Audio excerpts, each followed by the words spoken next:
It's getting late, but don't hesitate. Put a little love in your heart, and the world will be a better place. The world, yeah, yeah, a better place for you and me. Just wait and see now. Another day goes by, and the children cry. Put a little love in your heart.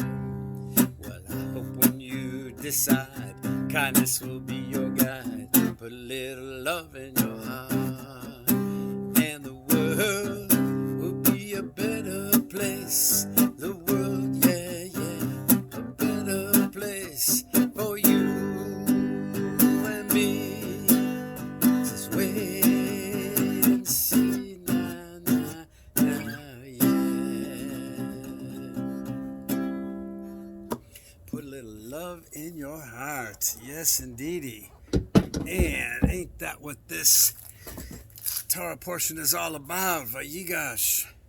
Oh my gosh, talk about a heavy duty Torah portion. Holy malol, is this the last few, including this week of Vayigash, right?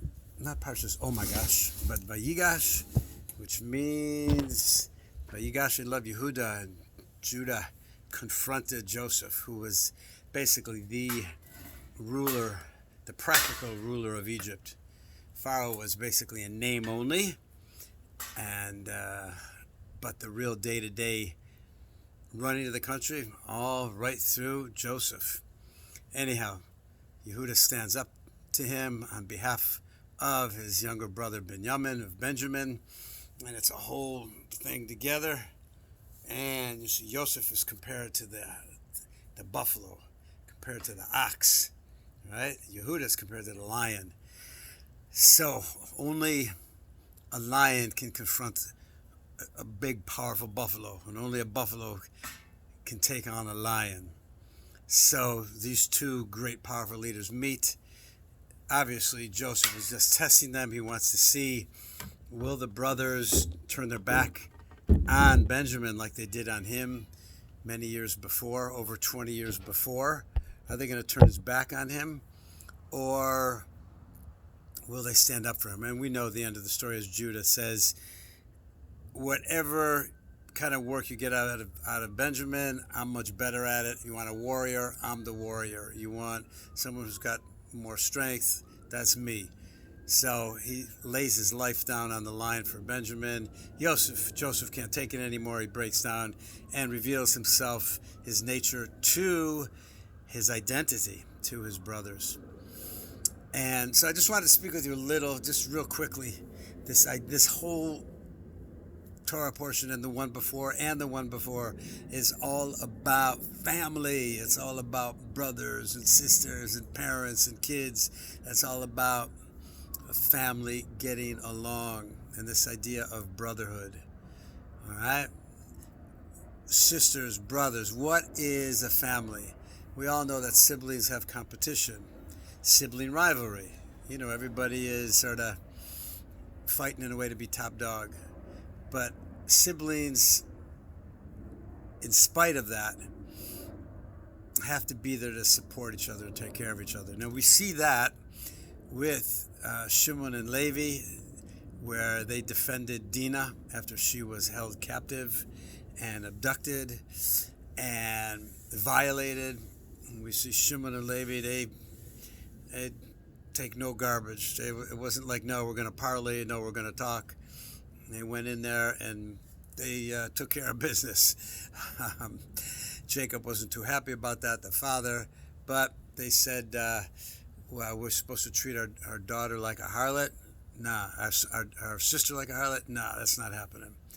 So brothers and sisters have to be there for each other. Okay? And what's the Torah idea about brotherhood? Besides, it acknowledges the idea of sibling rivalry. But the Torah is teaching us a very powerful lesson. And I'm going to jump ahead a few Torah portions. This is Vayigash. Next week is then Vayichid, which is the last Torah portion of the book of Genesis, and then we go right into the book of Exodus. And in that first parsha, so we know that Moses turns down the role of being a leader. He keeps saying to God, who meets him by the burning bush, to send somebody else. I'm not a person of, I'm not a big public speaker. Nobody's going to listen to me. And he keeps turning it down. Finally, says that God got a little ticked off at him. He says, okay, your brother Aaron is a good public speaker. He knows how to talk. You're going to be the doer. He's going to be the public speaker. Together, you're going to be the dynamic duo. But what I wanted to share with you was this little insight. What does the Torah tell us? And it's very fascinating. God's response to Moses when he turns it down. He keeps turning it down. Chances are, if the good Lord revealed himself to you or me, we would be like, whatever you say, boss, I'm ready. I'm your man. I'm your lady. Let's do it. I don't think we would be able to turn it down. But Moses, being the humble person that he was, it says that he is the most humble person on the planet. He kept turning it down. Until finally, this is what God's response to him, right in the Bible, in this first Torah portion in Exodus. He tells him, he says, okay, fine. Aaron's going to be your public speaker. He'll speak for you. You're going to take the staff. You'll perform the miracles that I tell you about. And he tells Moses, your brother Aaron is coming to you, and he's coming to see you. He's coming to meet you. And it says, V'ra'acha v'samach b'libo. He will see you, and he will be happy in his heart. Now, that to me is a very deep, profound statement. Aaron could have said, hey, what do you mean? God appeared to you, not to me? I'm the older brother. You're 3 years younger than me. Why didn't God come to me? Right? What do you mean he's coming to you? What kind of business is this? But your true friend, your true brother, is someone who is happy for your accomplishments. He's happy for the good things that happen for you. And he's not jealous of them. And he's not thinking, oh, it should have happened to me, not you. Like, what the heck is going on? That's no fair. So when we try to cultivate that attribute of being happy for others, that opens, not just like, put a little love in your heart, that opens up who we are. And that not only helps us to validate other people, but it gives us our own self-validity. What are we here for on this planet? Just to accumulate the most toys? So, not to take away from anybody's happiness, but this is what the Torah concept of brotherhood is: someone who is happy for your successes. And that's the idea of what a family is. We're happy for each other's successes. We're all one family of humanity. One God made us all. So we have to start cultivating this idea of being happy for each other's successes. Well, you got this raise, awesome. You got this new car, wonderful. You got this new job, beautiful. You got hired for this, beautiful. It didn't happen for me, I'm still happy for you.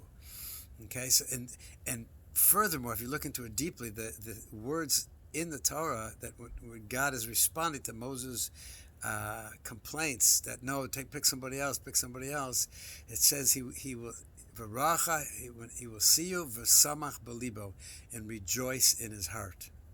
Some people rejoice on the outside. I'm so happy for you. And inside they're thinking, that son of a gun. It's got happy for him. It happened to him and not to me. What the heck is going on? Who would think I am? Chopped liver? And that's how they feel. So their inside and their outside ain't the same. So the Torah is teaching us a profound thing. He's happy for you and your accomplishments and what happened to you. V'samach b'libo, and he rejoices in his heart. He's happy in his heart for you. He's happy on the inside. He's not, like the OJ saying, he's not a backstabber. He's not smiling in your face all the time. I want to take your place. The backstabbers, right? He's not a backstabber. He's truly rejoicing inside. So even if we don't feel that way initially, we got to begin to learn how to cultivate that. Okay? So I just want to end with, what's this got to do with our situation today, COVID-19 and all that? Well, COVID in Hebrew just means honor. Kavod is honor. kavod. Kibud ava'im, honor your mother and father. Kibud Hashem, honor God. What is, right? What's this kavod? Kavod 19. CV 19. What's the kavod 19? 19 in Hebrew is the numerical equivalent of achai, my brothers. Okay? My brothers. It's also the equivalent of ahava, and of love. So, amazing lesson. Like, I think what the antidote of today is. What's the problem in the world today? In my humble opinion, that where nobody's listening to each other. Everybody's like thinking, I'm totally in the right, you're totally in the wrong. You're like, I'm on, I'm like a Jedi, and you're all like Darth Vaders, right? You're all, you're on the dark side, I'm in the light side, I'm in the right side, you're in the wrong side. Everybody's waving their own flag, their own camp. We have to cultivate this idea of we're all in this together. We're all one big family of humanity. One God made us all. All right? So, let's get out there and do it. Let's start being happy for each other. And if you also look, it's very interesting that the plural of one brother is ach. Achim is plural in Hebrew, means brothers. And that's the numerical equivalent of 59. That equals yad el yad, hand in hand. That's how we got to go. We got to help each other out. Lend a helping hand. We got to be there for each other. It means it's also ahava va'achva, of love and brotherhood. So, okay, sibling rivalry is good. It makes us each one of us get on our A game. But at the same time, we rejoice in each other's accomplishments. All right, y'all. Peace out. Now, we got to get my hockey stick. Yeah, it's time to play some hockey. You know what I'm saying? Peace out, y'all. Let's do it.